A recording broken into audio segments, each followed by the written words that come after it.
Hi everyone, welcome to day 6 of From My Closet. My name is Jennifer Norman, founder of the Human Beauty Movement.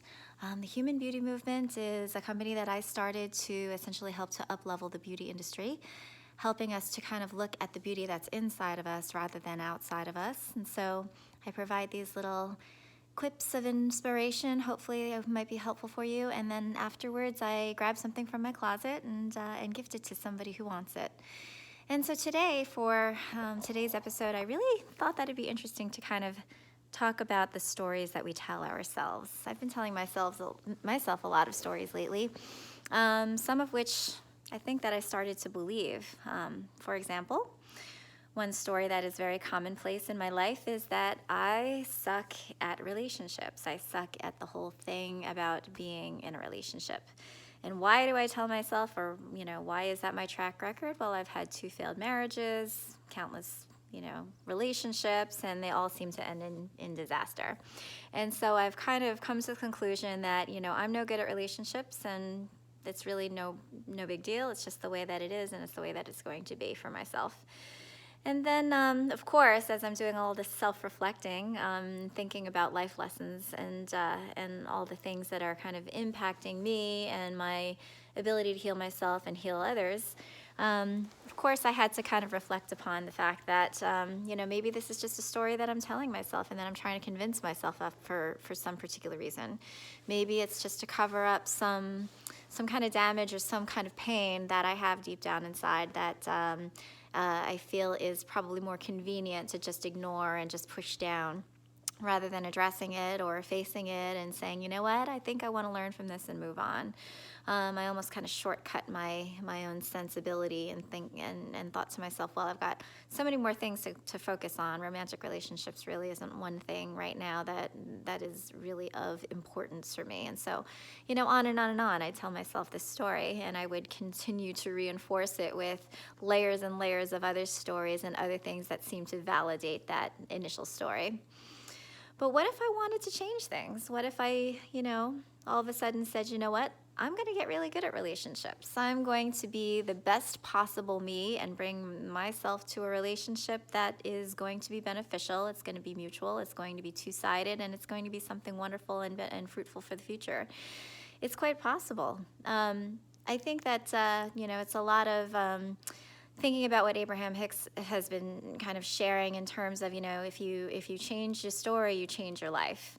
If you change the narrative of your day and the way that you wake up each day and you think about what is going to happen in your mindset for each day, it can change your life.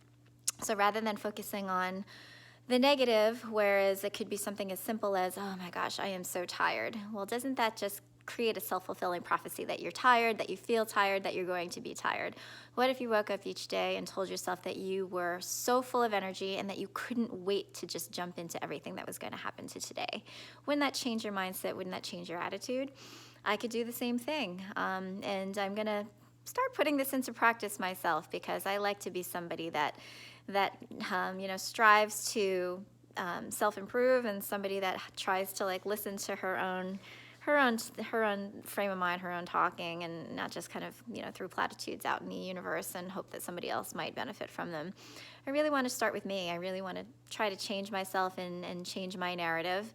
So, kind of waking up each day to say, you know what, I can't wait for what today brings. I can't wait for the people that I meet. I can't wait for all of the excitement that's about to happen to me. Everything is going my way. Everything is positive. Everything is so amazing and incredible. It's just hard to believe that I have been blessed with such a life. I am just full of abundance. I'm full of greatness. I'm full of power, and I have so much to give. I have so much to offer. What if you could kind of tell yourself these very same things? Don't you think that it might help for you to feel really good about yourself and really good about your day? Just changing your mindset, changing the frame of which you're thinking about yourself, even if you've got a whole history, even if you've got lots and lots of patterns that kind of, convince you that things might be otherwise. Change the way that you think about yourself. Change the way that you talk about yourself, the way that you talk about yourself to others, and see what happens. It might actually be pretty good. With that, I wanted to actually share with you something good that I have received in my life in the past. It's actually a material item. It's actually a diamond tennis bracelet. It's right here. I'm actually wearing it. I already grabbed it from the closet because I thought it might look better if I actually modeled it for you. It has about 36 diamonds on it, and it is gold. I never wear this. It literally, I don't know what it is, but I've never, again, another story that I tell myself, but I've never really been into like real jewelry for some reason. I have a lot of it. I've been given a lot of real jewelry, beautiful things that just kind of sit in my closet and collect dust. And so I really want somebody who's going to enjoy it to have it and to benefit from it. And so since I started talking about relationships, I'm really hoping that a guy steps up today. All of the things that I've given out before have gone to beautiful women, wonderful women, and I appreciate that so much. One woman who actually claimed one of the items from my closet is actually going to give it to her baby when her baby turns 18 years old. And so she asked if I would write a note, pretty much explaining what the whole meaning and the symbolism was about what she received, so that she could pass it on when her daughter turned 18. And so I think that that's so special. I'm hoping that a guy steps up and gets this and gives it to somebody that they love, a mom, a sister, a girlfriend, a daughter, somebody special in her life. If you want to keep it for yourself and you like wearing this, then bring it on, more power to you as well. But it'd be really cool if that happens. If not, then that's fine too. This gift is for anybody who wishes to have it. Just raise your hand, let me know. Once I give it to you, it's just yours to have, to keep, to give away, to hold, to sell, do whatever you want with it. It's really no issue of mine what you choose to do with it. I just hope that it brings you a momentary feeling of joy and helps you feel a little bit better in the moment. With that, I will sign off. Thanks for listening, and I'll see you tomorrow.